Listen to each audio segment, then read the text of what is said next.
പ്രിയമുള്ളവരെ, ഏവർക്കും പുതിയൊരു എപ്പിസോഡിലേക്ക് സ്വാഗതം. ഇന്ന് നമ്മൾ ഡിസ്കസ് ചെയ്യാൻ പോകുന്ന സബ്ജക്ട് കേരളത്തിലെ പല മാധ്യമങ്ങളും ചർച്ച ചെയ്യാത്ത, എന്നാൽ അവരുടെ എല്ലാവരുടെയും അജണ്ടകളിൽ ഉൾപ്പെട്ടിട്ടുള്ള, നമ്മുടെ ചില യൂട്യൂബ് ചാനലുകൾ ഇടയ്ക്കൊക്കെ പറഞ്ഞിട്ടുള്ള, ലോകത്തെ മൊത്തം നിയന്ത്രിക്കുന്ന ചില ആൾക്കാരെ പറ്റിയാണ്.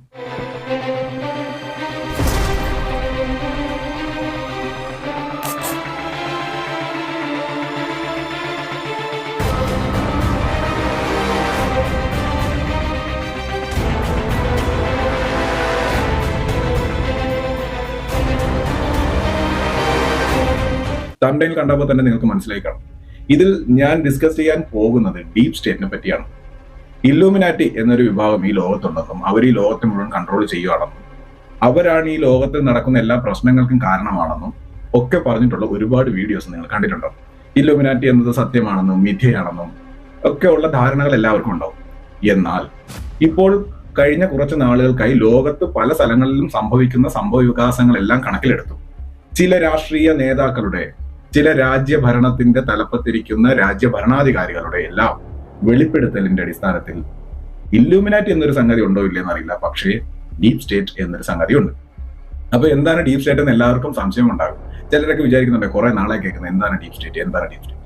ഡീപ് സ്റ്റേറ്റ് എന്ന് പറഞ്ഞാൽ രാജ്യത്തിന് ഉള്ളിൽ, അല്ലെങ്കിൽ ശരിക്കും ആഴത്തിൽ മറ്റൊരു രാജ്യം എന്ന് വേണേൽ പറയാം, രാജ്യത്തിനുള്ളിൽ മറ്റൊരു നിയന്ത്രണ ഭരണാധികാരം അല്ലെങ്കിൽ രാജ്യത്തിന്റെ നിലവിലെ ഭരണത്തെ നിയന്ത്രിക്കാൻ കഴിയുന്ന, നമ്മൾ കാണുന്ന ഭരണാധികാരികളല്ലാതെ മറ്റൊരു വിഭാഗം ആൾക്കാർ, അവർ ആ രാജ്യത്തെ കൺട്രോൾ ചെയ്യുന്നു.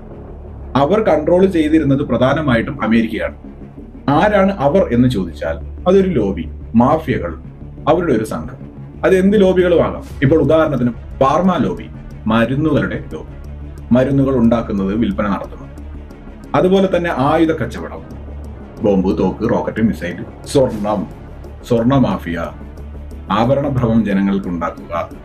പിന്നെ അതുപോലെ കെമിക്കൽ ഫാക്ടറികളുടെ കൂട്ടായ്മ. ഇങ്ങനെ ഉൾപ്പെടുന്ന ഒരു വലിയൊരു വിഭാഗം ആൾക്കാർ ഉൾപ്പെടുന്ന ഒരു വലിയ മാഫിയയാണ് ഡീപ് സ്റ്റേറ്റ്. ഈ ഡീപ് സ്റ്റേറ്റ് ആദ്യകാലങ്ങളിൽ പ്രവർത്തിച്ചിരുന്നത് അമേരിക്ക എന്ന രാജ്യത്തെ സമ്പന്നമാക്കുക എന്നതാണ്. ഇപ്പൊ നമ്മൾ ഉദാഹരണത്തിന് ലക്കി ഭാസ്കർ എന്ന സിനിമ നമ്മൾ കണ്ടിട്ടുണ്ടാവും. ആ സിനിമയുടെ ലാസ്റ്റ് ഇദ്ദേഹം ഒരു 25 മില്യൺ ഒരു വലിയ ഹോട്ടൽ മേടിച്ചിട്ട് ഈ ഭാസ്കർ അമേരിക്കയിലേക്ക് പോകുന്നു. അപ്പൊ പെട്ടെന്ന് അദ്ദേഹത്തിന്റെ വിസയും മറ്റു കാര്യങ്ങളെല്ലാം പെട്ടെന്ന് റെഡിയാകും ചെയ്തു. അതാണ് അമേരിക്ക എന്ന രാജ്യത്തിന്റെ പ്രത്യേകത. ഒരു ഇന്ത്യയിലുള്ള ഒരു കോടീശ്വരൻ, അത് അമേരിക്കയിലുള്ള ഒരു വലിയൊരു ഹോട്ടൽ റെഡി ക്യാഷ് കൊടുത്ത് വാങ്ങിക്കാൻ കെൽപ്പുള്ള ഒരു കോടീശ്വരൻ ഇന്ത്യയിൽ നിന്നും അമേരിക്കയിലേക്ക് വരുന്നു, അമേരിക്കൻ പൗരത്വം സ്വീകരിക്കാൻ ഇഷ്ടപ്പെടുന്നു. എന്നാൽ അമേരിക്ക അപ്പോഴേ അവരെ വരാൻ പറയും, വന്നോളൂ, ഇവിടെ താമസിച്ചോളൂ. കാര്യം അവർക്ക് പണമാണ് വലുത്. അപ്പോൾ അങ്ങനെ അമേരിക്കയ്ക്ക് പണം സമ്പാദിക്കാനുള്ള കുറെ ആൾക്കാർ, അവർ അവരുടെ ഉൽപ്പന്നങ്ങൾ വിപണിയിൽ എത്തിക്കാൻ വേണ്ടി അവർ പല സ്ഥലങ്ങളിലും യുദ്ധങ്ങൾ സൃഷ്ടിക്കുന്നു, അവർ പല സ്ഥലങ്ങളിലും രോഗങ്ങൾ സൃഷ്ടിക്കുന്നു, അവർ ചില രാജ്യങ്ങളെ മനഃപൂർവ്വം ദരിദ്രമാക്കുന്നു. ആ രാജ്യങ്ങളുടെ ദരിദ്രാവസ്ഥയെ മുതലെടുത്തുകൊണ്ടും രോഗങ്ങളെ മുതലെടുത്തുകൊണ്ടും യുദ്ധങ്ങളെ എല്ലാം മുതലെടുത്തുകൊണ്ട് ഇവർ ആയുധങ്ങളും മരുന്നുകളും മറ്റു സാധനങ്ങളും വിൽപ്പന നടത്തി കോടാനുകോടി രൂപകൾ അമേരിക്കയിലേക്ക് കൊണ്ടുവരുന്നു. ഇതിനെ അമേരിക്കയും ഭയപ്പെട്ടിരുന്നില്ല. പക്ഷേ ഇപ്പോൾ ഈ ഡീപ് സ്റ്റേറ്റ് വളർന്ന് അമേരിക്കയെയും കൺട്രോൾ ചെയ്യുന്നു, അമേരിക്കൻ ഭരണകൂടത്തെയും കൺട്രോൾ ചെയ്യുന്നു, ലോകത്തെ മുഴുവനും കൺട്രോൾ ചെയ്യുന്ന രീതിയിലേക്ക് ഇവരുടെ വളർച്ച വന്നു. ഈ വളർച്ചയുടെ കൈകളാണ് ഇപ്പോൾ നമ്മുടെ ഭാരതത്തിൽ ചലിച്ചുകൊണ്ടിരിക്കുന്ന കോൺഗ്രസ്. നിങ്ങൾക്ക് മനസ്സിലാകുന്നുണ്ടോ? ഇത്തവണ BJP MP-മാർ രണ്ടും കൽപ്പിച്ചാണ്. എപ്പോഴും BJP അധികാരത്തിൽ എത്തിയതിനു ശേഷം തുടർച്ചയായി കണ്ടുകൊണ്ടിരിക്കുന്നത് രാഹുൽ ഗാന്ധി എന്ന മൊണ്ണേഷ് ഈ പാർലമെന്റ് കൂടുന്നതിന് തൊട്ട് മുൻപായിട്ട് യൂറോപ്പിലോ അല്ലെങ്കിൽ അമേരിക്കയിലോ എന്തെങ്കിലും ഒരു ലേഖനം എഴുതുക. രാഹുൽ ഗാന്ധി അല്ല എഴുതുന്നത്, ചില ആൾക്കാർ ലേഖനങ്ങൾ ഇറക്കുന്നു. ആ ലേഖനങ്ങളെ പൊക്കി പിടിച്ചുകൊണ്ടുവന്ന് അയാൾ ഇവിടെ എന്ത് ചെയ്യുന്നു? സമരം ചെയ്യുന്നു, ബഹളം വെക്കുന്നു. പാർലമെന്റ് സമാധാനത്തോടു കൂടി നടക്കാൻ സമ്മതിക്കില്ല. ചില കുട്ടികളൊക്കെ പറയുന്നതാണെങ്കിൽ എന്നെ കളിപ്പിച്ചില്ലെങ്കിൽ ഇവിടെ ഒരുത്തൻ കളിക്കണ്ട, അങ്ങനെയൊക്കെ ഉള്ളൊരു കുട്ടിത്തൊണ്ട്, ബാലക് ബുദ്ധി. അതാണ് ഈ ചെങ്ങായി. ഇത് ഈ ഡീപ് സ്റ്റേറ്റിന്റെ കയ്യിലെ ഒരു കളിപ്പാവയാണ്. കോൺഗ്രസ് ഡീപ് സ്റ്റേറ്റിന്റെ കയ്യിലെ ഒരു കളിപ്പാവയാണ്. ഈ ഡീപ് സ്റ്റേറ്റ് ഫണ്ട് ചെയ്യുന്ന കുറേ സംഘടനകൾ, അതിലൊന്നാണ് ജോൺ സോറോസിന്റെ ഓപ്പൺ ഫോറം സൊസൈറ്റി. ഈ ഓപ്പൺ ഫോറം സൊസൈറ്റി ലോകത്ത് പ്രവർത്തിക്കുന്നത് എന്തിനാണ് എന്ന് വെച്ചാൽ അവർ പറയുന്നത് ജനാധിപത്യത്തെ നിലനിർത്തുക. ജനാധിപത്യത്തെ നിലനിർത്തണമെങ്കിൽ ജനങ്ങൾ ചോദ്യം ചോദിക്കും. എപ്പോഴും ഭരണത്തിലിരിക്കുന്നവരെ ചോദ്യം ചെയ്യാൻ ആൾക്കാരുണ്ട് എന്ന രീതിയിൽ അവരെയൊക്കെ മുൻമുനയിൽ നിർത്തുക ഇതാണ്. പക്ഷെ ഇന്ത്യയിൽ യഥാക്രമം ജനാധിപത്യം വ്യക്തമായി നടന്നുകൊണ്ടുപോകുന്ന രാജ്യത്തിൽ എന്തിനാണ് അങ്ങനെ ഒരു ചോദ്യം ചെയ്യുന്നത്? പക്ഷെ ഈ മൊണ്ണകൾക്ക് വേറൊരു കുഴപ്പമുണ്ട്. ഈ ജനാധിപത്യമേ തൊട്ടു തീണ്ടിയിട്ടില്ലാത്ത, മതം മാത്രം തിന്ന് ജീവിക്കുന്ന പാകിസ്ഥാൻ, ബംഗ്ലാദേശ്, അതുപോലെ തന്നെ അഫ്ഗാനിസ്ഥാൻ, ഇറാൻ, ഇവിടെയൊന്നും പോയി വലിയ കളിയൊന്നും കളിക്കില്ല. ഇവർക്കൊക്കെ മര്യാദയ്ക്ക് പോകുന്ന രാജ്യങ്ങളുടെ മേലാണ് കടി മുഴുവൻ. ലോകത്തിലെ മൂന്നാംകിട രാജ്യങ്ങളായി തള്ളിക്കളഞ്ഞ ഏഷ്യ, ആഫ്രിക്കൻ രാജ്യങ്ങൾ ഇവരെല്ലാവരും ഒത്തുകൂടുന്നു. ലോകത്തിന്റെ ജനസംഖ്യയുടെ 50% മുകളിലും ഈ ഭൂഖണ്ഡങ്ങളിൽ തന്നെ കിടക്കും. അതും ചില പെർട്ടിക്കുലർ രാജ്യങ്ങളിൽ കൂടും. അതുമാത്രമല്ല, ഇത്തരം ഡീപ് സ്റ്റേറ്റുകൾ അല്ലെങ്കിൽ ഇത്തരം മാഫിയകളുടെ കയ്യിലായിരുന്ന ഇന്ത്യയിലെ പഴയകാല ഗവൺമെന്റുകൾ എല്ലാം തന്നെ ഇപ്പോൾ മാറി നിലവിലുള്ള ഗവൺമെന്റ് വളരെ ശക്തവും ദൃഢവുമായി നിൽക്കും. മാത്രമല്ല, അവർ വളരെ നാഷണലിസ്റ്റുകളാണ്. ദേശീയതയെ പ്രോത്സാഹിപ്പിക്കുന്ന ഒരു ആശയങ്ങളെയും ഒരു ഭരണകൂടത്തിനെയും ഈ ഡീപ് സ്റ്റേറ്റ് വെച്ച് ഉറപ്പിക്കില്ല. നമ്മുടെ തൊട്ടടുത്ത് കിടന്ന രാജ്യങ്ങളെല്ലാം ഇത്തരം നിസാരമായ പ്രശ്നങ്ങളും ഇല്ലാത്ത പ്രശ്നങ്ങളെല്ലാം ചൂണ്ടിക്കാട്ടി അതിനെല്ലാം തച്ച് തകർത്തതും എല്ലാം തന്നെ ഈ ഡീപ് സ്റ്റേറ്റിന്റെയൊക്കെ വലിയ കൈകളുണ്ട്. നമ്മുടെ നാട്ടിലെ ശാസ്ത്രജ്ഞന്മാരെ ഒറ്റപ്പെടുത്തുക, അല്ലെങ്കിൽ നമ്മുടെ നാട്ടിലെ ശാസ്ത്രജ്ഞന്മാരെ അമേരിക്ക വിലക്ക് വാങ്ങി അങ്ങോട്ട് കൊണ്ടുപോകും. അതുമല്ലെങ്കിൽ നമ്മുടെ ഇവിടെ ശാസ്ത്രജ്ഞന്മാർ ഈ രാജ്യത്ത് തന്നെ ഉറച്ചു നിൽക്കുകയും ഈ രാജ്യത്തിന് വേണ്ടി പ്രയത്നിക്കുകയും ചെയ്യുന്നു എന്ന് തോന്നിക്കഴിഞ്ഞാൽ അവരെ നശിപ്പിക്കുക. അതിന് നമ്മുടെ നാട്ടിലെ ഭരണകൂടങ്ങളിലും നമ്മുടെ നാട്ടിലെ ബ്യൂറോക്രസിയിലും പെട്ടവരെ ഉപയോഗിക്കും. അവർ പോലും അറിയാതെ നമ്മുടെ മാധ്യമങ്ങൾ ഉൾപ്പെടെ ആ ശാസ്ത്രജ്ഞരെ തകർത്ത് നമ്മുടെ രാജ്യത്തെ ശാസ്ത്ര പുരോഗതിയിൽ നിന്നും പിന്നോട്ട് വലിക്കുക. ഇതൊക്കെ നമ്മുടെ നാട്ടിൽ നടന്നതാണ്. ക്രയോജനിക് എഞ്ചിൻ എന്ന് പറഞ്ഞാൽ യൂറോപ്യന്മാർ ബുക്കുകളിൽ മാത്രം എഴുതി വെച്ചിരുന്നത് പ്രാവർത്തികമാക്കാൻ പറ്റും എന്നുള്ള രീതിയിൽ പോയിക്കൊണ്ടിരുന്ന നമ്മുടെ ചില ശാസ്ത്രജ്ഞരെ ഒരു നുണയുടെ പുറത്ത്, ഒരു വലിയ നുണയുടെ പുറത്ത് അവരുടെ ജീവിതവും അവരുടെ കഴിവുകളെയും നശിപ്പിച്ചു കളയാൻ ഇത്തരക്കാർക്ക് കഴിഞ്ഞിട്ടുണ്ട്. നിലവിൽ അമേരിക്കയുടേത് ഉൾപ്പെടെ യൂറോപ്യൻ യൂണിയന്റേത് ഉൾപ്പെടെ വരുന്ന ഒരുപാട് പ്രൊഡക്റ്റുകൾ നമ്മൾ ഇമ്പോർട്ട് ചെയ്യുന്നുണ്ട് നമ്മുടെ രാജ്യത്തേക്ക്. പക്ഷേ നമ്മുടെ രാജ്യം എല്ലാം ഇത്തരം അവശ്യ സാധനങ്ങൾ, അതായത് മരുന്ന് ഉൾപ്പെടെയുള്ള പല അവശ്യ സാധനങ്ങളും നമ്മൾ നമ്മുടെ നാട്ടിൽ തന്നെ കണ്ടുപിടിക്കുകയും ഡെവലപ്പ് ചെയ്യുകയും ചെയ്യുന്നുണ്ട്. ഇതിന്റെയൊക്കെ വിപണി കുറയ്ക്കുന്നുണ്ട്. ഉദാഹരണത്തിന് നമ്മുടെ ജനൌഷധിയിൽ പോയി കഴിഞ്ഞാൽ നിങ്ങൾക്ക് മരുന്നുകൾ 80% വരെ വിലക്കുറവിൽ കിട്ടും. അപ്പോൾ അതിന് നേരെ ആരോപണം, ഗുണനിലവാരം ഉള്ളത് തന്നെയാണോ എന്ന് പരിശോധിക്കേണ്ടിയിരിക്കുന്നു, അല്ലെങ്കിൽ ഇതൊക്കെ വിശ്വസിക്കാൻ കൊള്ളാമോ? ജനങ്ങൾക്കിടയിൽ തെറ്റിദ്ധാരണ വരുന്നു. നമ്മുടെ രാജ്യത്ത് തന്നെ ഉൽപ്പാദിപ്പിക്കപ്പെടുന്ന നമ്മുടെ ശാസ്ത്രജ്ഞർ നമ്മുടെ രാജ്യത്തെ ജനങ്ങൾക്ക് വേണ്ടി നമ്മുടെ ഭരണകൂടവും ചേർന്ന് ഉൽപ്പാദിപ്പിക്കുന്ന മരുന്നുകൾ നമുക്ക് വിശ്വസിച്ച് കഴിക്കാമോ ഇല്ലയോ എന്ന് പ്രൈവറ്റ് ഏജൻസികൾ ചെക്ക് ചെയ്തിട്ട് തന്നെയാണ് നമുക്ക് തരുന്നത്, ഒരു പരീക്ഷണവും കൂടാതെയല്ല. അങ്ങനെ വരുമ്പോൾ ഇത്തരം ലോബികളുടെ കയ്യിലുള്ള മരുന്നുകൾ വാങ്ങി ഇന്ത്യയിലുള്ള ജനങ്ങളുടെ മേൽ പരീക്ഷിക്കാൻ നമ്മുടെ ഭരണകൂടം തയ്യാറല്ല. ഡീപ് സ്റ്റേറ്റ് പോലുള്ള വലിയ സംവിധാനങ്ങൾക്ക് ദേഷ്യം തോന്നാൻ ഇത് വല്ലതും വേണം. ഓരോ വ്യക്തികൾ ഉയർന്നു വരുന്നത്, യൂട്യൂബിലൊക്കെ ധ്രുവരാത്തി പോലുള്ള വ്യക്തികളൊക്കെ പെട്ടെന്ന് ഉയർന്നു വരുന്നത് ഇത്തരം ഡീപ് സ്റ്റേറ്റുകളുടെ പ്രവർത്തനമാണ്. നിങ്ങൾ ഉപയോഗിക്കുന്ന, അല്ലെങ്കിൽ ഞാൻ ഉൾപ്പെടുന്ന ആൾക്കാർ ഉപയോഗിക്കുന്ന യൂട്യൂബിൽ നമുക്ക് കിട്ടുന്ന വ്യൂവർഷിപ്പ് ഒക്കെ ഒറിജിനൽ തന്നെയാണോ എന്നതിന് നിങ്ങൾക്ക് വല്ല തെളിവുണ്ട്? എത്ര പേർ കണ്ടു എന്നതിന് ഈ കണ്ടവരെ ആരെങ്കിലും നമുക്കറിയാം? ഇല്ല. അതും അവർ തന്നെ നിയന്ത്രിക്കും. അവർക്ക് ഇഷ്ടപ്പെടാത്ത എന്തെങ്കിലും ഒന്ന് വന്നു കഴിഞ്ഞാൽ ആ വീഡിയോയുടെ വ്യൂവർഷിപ്പ് കുറയും. നമ്മൾ ഇടുന്ന ഒരു വീഡിയോയ്ക്ക് വ്യൂവർഷിപ്പ് കൂടുകയും മറ്റൊരു വീഡിയോയ്ക്ക് വ്യൂവർഷിപ്പ് കുറയുകയും ചെയ്യുന്നു. അങ്ങനെ പലതരം നിയന്ത്രണങ്ങൾ ഡീപ് സ്റ്റേറ്റ് എന്ന സംവിധാനം വിചാരിച്ചാൽ സാധിക്കും. അപ്പോ ചിലർ വിചാരിക്കും എലോൺ മസ്ക് ഡീപ് സ്റ്റേറ്റ് ആണോ, അല്ലെങ്കിൽ മൈക്രോസോഫ്റ്റ്, സുക്കർബർഗ് ഇവരൊക്കെ ഡീപ് സ്റ്റേറ്റിന്റെ ഭാഗമാണോ എന്ന് ചോദിച്ചാൽ ഇവരൊന്നും ഡീപ് സ്റ്റേറ്റിന്റെ ഭാഗമല്ല. ഇവരെല്ലാം ഡീപ് സ്റ്റേറ്റിന് വേണ്ടി പ്രവർത്തിക്കേണ്ടി വരുന്ന ഗതികേട് ഇവർക്കൊക്കെ. ഉദാഹരണത്തിന് നമ്മുടെ രാജ്യത്ത് നിലനിന്ന് വരുന്ന ഭരണ വ്യവസ്ഥിതി ഏറെക്കുറെ ഒരു 30 വർഷത്തിനുള്ളിൽ 2014 ശേഷമാണ് ദൃഢതയുള്ള ശക്തമായ ഒരു സർക്കാർ അധികാരത്തിലെത്തിയത്. ഈ സർക്കാർ അധികാരത്തിലെത്തിയതോട് കൂടി തന്നെ ഒരുപാട് വെല്ലുവിളികൾ നേരിടാനുണ്ട്. ഇപ്പൊ ഉദാഹരണത്തിന് 10,000 വർഷത്തിന് മേൽ പഴക്കമുള്ള നമ്മുടെ പാരമ്പര്യം, എന്തായാലും സിന്ധു നദീതട നാഗരികതയ്ക്ക് മുമ്പേ ഉള്ള നമ്മുടെ സംസ്കാരത്തിന്റെ, അല്ലെങ്കിൽ ലോകം യൂണിവേഴ്സിറ്റി എന്ന് ചിന്തിക്കാത്ത കാലത്ത് പോലും നളന്ദ, തക്ഷശില സർവകലാശാലകൾ നടത്തിയിരുന്ന നമ്മുടെ രാജ്യത്തിന്റെ പൈതൃകത്തിനെ എല്ലാം ചോദ്യം ചെയ്തുകൊണ്ട് പുറമേ നിന്നുള്ള അക്രമകാരികൾ ആയിരങ്ങളിൽ തൊട്ട്, അതായത് സുൽത്താനേറ്റ് ഭരണം, മുഗൾ രാജവംശം, അത് കഴിഞ്ഞിട്ട് ബ്രിട്ടീഷ് ഭരണം, യൂറോപ്യന്മാരുടെ കാലഘട്ടം തുടങ്ങി ഈ കാലഘട്ടങ്ങളിലെല്ലാം നമ്മുടെ പഴയ പൈതൃകങ്ങളെ മുഴുവൻ തകർക്കുകയും നമ്മുടെ നാട്ടിൽ നിലനിന്നിരുന്ന നീചമായ സംഭവങ്ങൾ അത് എല്ലാ കാലത്തും ഉണ്ടായിരുന്നു.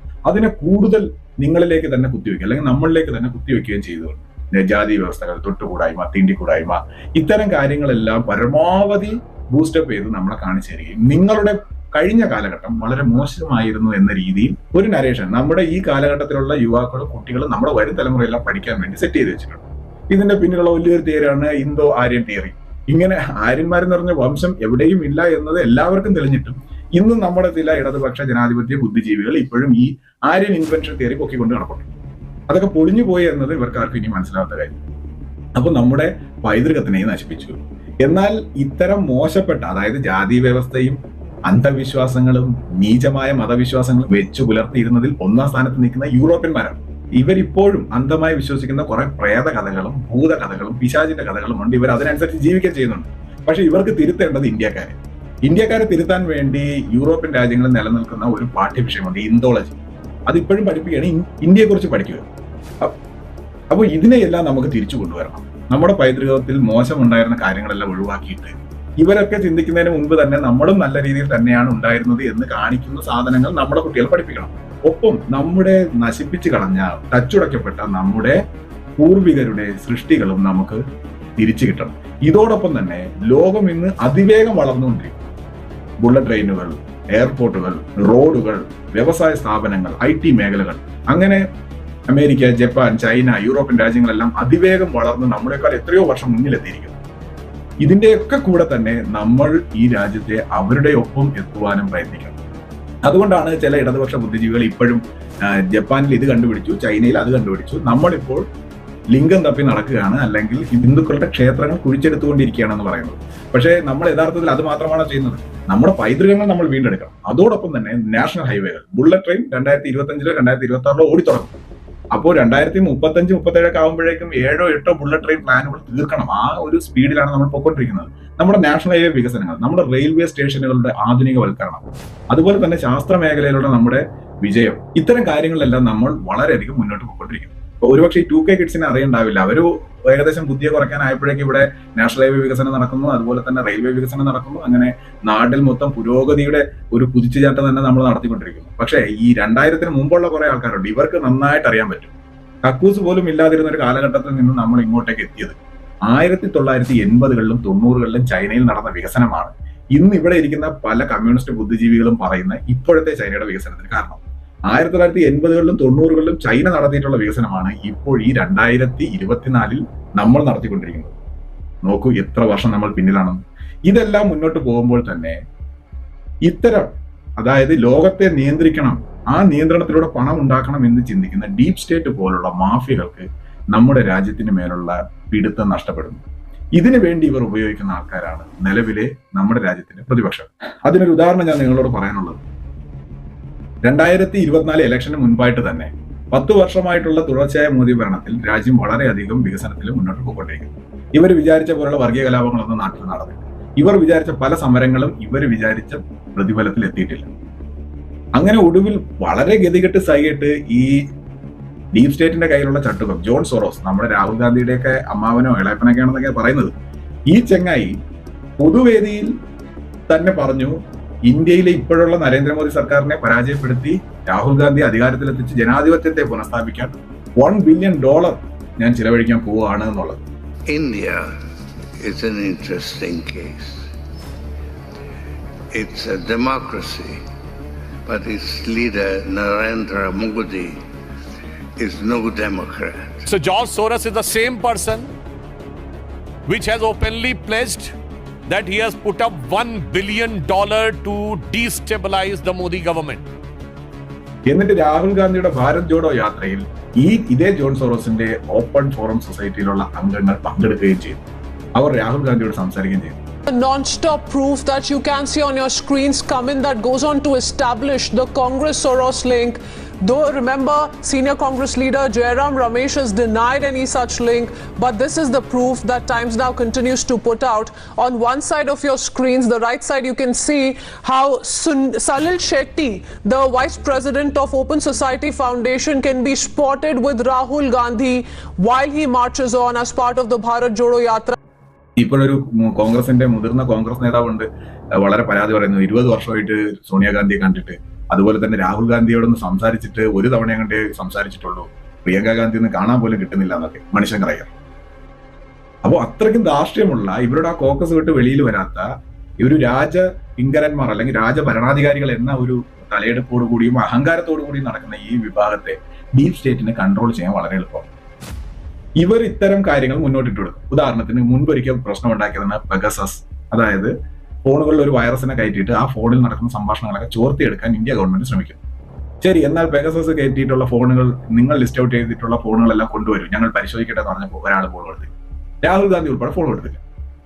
അത് കഴിഞ്ഞിട്ട് ഇപ്പോൾ വന്നതാണ് OCCRP, അമേരിക്കയിലുള്ള ക്രൈം റിപ്പോർട്ടിംഗ് ഏജൻസിയാണ്. അവർ പറയുന്നത് അദാനിയുടെ കമ്പനികളുടെ ഓഹരികളുടെ വിപണി മൂല്യം കൂട്ടാൻ വേണ്ടിയിട്ട് അവരുടെ ആസ്തി വലുതാക്കി കാണിക്കാൻ, അവരുടെ ബിസിനസ് വലുതാക്കി കാണിക്കാൻ ഇന്ത്യയിലുള്ള പല സംസ്ഥാനങ്ങൾക്ക് കൈക്കൂലി കൊടുക്കാൻ ശ്രമിച്ചതുമായി ബന്ധപ്പെട്ട ചില ശ്രമങ്ങൾക്ക് മേലിൽ അന്വേഷണം വേണമെന്നൊക്കെ പറഞ്ഞ് അമേരിക്കയിൽ ഒരു റിപ്പോർട്ട് കൊടുത്തിരിക്കുന്നു. ആ റിപ്പോർട്ടിന്റെ അടിസ്ഥാനത്തിൽ ഇന്ത്യയിൽ ഈ കിഴങ്ങ് ബഹളം വെച്ചുകൊണ്ടിരിക്കുകയാണ് ഈ രാഹുൽ ഗാന്ധി. ഈ മണ്ടന്മാർക്ക് ഈ ജോൺ സോറോസിനെ പോലുള്ള ആൾക്കാരും അല്ലെങ്കിൽ ഡീപ് സ്റ്റേറ്റിന്റെ കൈകളിലുള്ള ആൾക്കാരൊക്കെ ഓരോ ലേഖനങ്ങൾ എഴുതി കൊടുക്കും.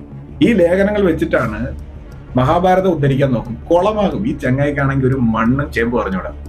അപ്പൊ ഈ രാഹുൽ ഗാന്ധിയെ പോലൊരു പൊട്ടനെയാണ് അവർക്ക് ആവശ്യം. പ്രിയങ്ക ഗാന്ധിയെ പോലൊരു മന്ദബുദ്ധിനെയാണ് അവർക്ക് ആവശ്യം. ഈ രണ്ട് മന്ദബുദ്ധികളെയും കൂടെ എങ്ങനെയെങ്കിലും അധികാരത്തിൽ എത്തിച്ചാലേ ഇവർക്ക് വിചാരിക്കുന്ന കാര്യങ്ങൾ നടക്കും. കോൺഗ്രസിൽ ഞാൻ കണ്ടിട്ടുള്ള നല്ലൊരു നേതാവാണ് ശശി തരൂർ. പറയാം ബുദ്ധി കൊണ്ട് പേഴ്സണൽ കാര്യങ്ങളൊക്കെ ഞാൻ പോകുന്നു. പക്ഷെ അയാളെ ആക്കാൻ പറ്റുമോ? മല്ലികാർജ്ജുനൻ ഖാർഗെയും ശശി തരൂരും തമ്മിൽ മത്സരം വന്നപ്പോൾ ദളിതനിൽ നിന്ന് ഒരാൾ വേണം എന്ന് പറഞ്ഞുകൊണ്ട് മല്ലികാർജ്ജുനൻ ഖാർഗെ അവർ ജയിപ്പിച്ചെടുക്കുകയാണ് ഉണ്ടായത്. ശരിക്കും പറഞ്ഞാൽ ഇവിടെയൊക്കെ മതവും ജാതിയൊക്കെ നോക്കേണ്ട ആവശ്യമുണ്ടോ? കോൺഗ്രസിനെ നയിക്കാൻ പറ്റുന്ന ഒരാളെന്ന രീതിയിലൊക്കെ വേണമെങ്കിൽ ഈ ശശി തരൂരിനെയൊക്കെ എടുക്കാവുന്നതാണ്. ശശി തരൂരാകുമ്പോൾ സ്റ്റേജിൽ കയറി നിന്ന് ഹമാസ് തീവ്രവാദിയാണെന്ന് തന്നെ പറയും. പ്രധാനമന്ത്രിയാവാൻ യോഗ്യത അഫ്കോഴ്സ് നരേന്ദ്രമോദി എന്ന് പറയുകയും ചെയ്യും. സത്യമായിട്ട് അയാൾ പറയുമായിരുന്നു. പക്ഷെ അതുകൊണ്ട് ആക്കിയില്ല. ഈ മൊണ്ണകളെ എല്ലാത്തിനെയും മുന്നിൽ നിർത്തിയിട്ടുണ്ട്. അപ്പൊ ഈ മൊണ്ണകൾ വഴി നമ്മുടെ പാർലമെന്റ് നിരന്തരം ബഹളം വെച്ചുകൊണ്ടിരിക്കും. നമ്മുടെ പാർലമെന്റ് കൂടുന്നത് നമ്മുടെ രാജ്യത്തെ ജനങ്ങൾക്ക് അല്ലെങ്കിൽ ഓരോ എം പിമാരെ നമ്മൾ ജയിപ്പിച്ചു വിട്ടിട്ടില്ല. ആ എം പിമാർ അവരവരുടെ മണ്ഡലങ്ങളിലേക്ക് വേണ്ടുന്ന കാര്യങ്ങൾ ചോദിക്കുക, അതിനെവിടെയാണ് തടസ്സമുള്ളതെന്ന് മനസ്സിലാക്കുക, മനസ്സിലാക്കി ആ തടസ്സങ്ങൾ നീക്കാനുള്ള നടപടികൾ സ്വീകരിക്കുക. ഇതിനൊക്കെയാണ് അവർ പോയിരിക്കുന്നത്.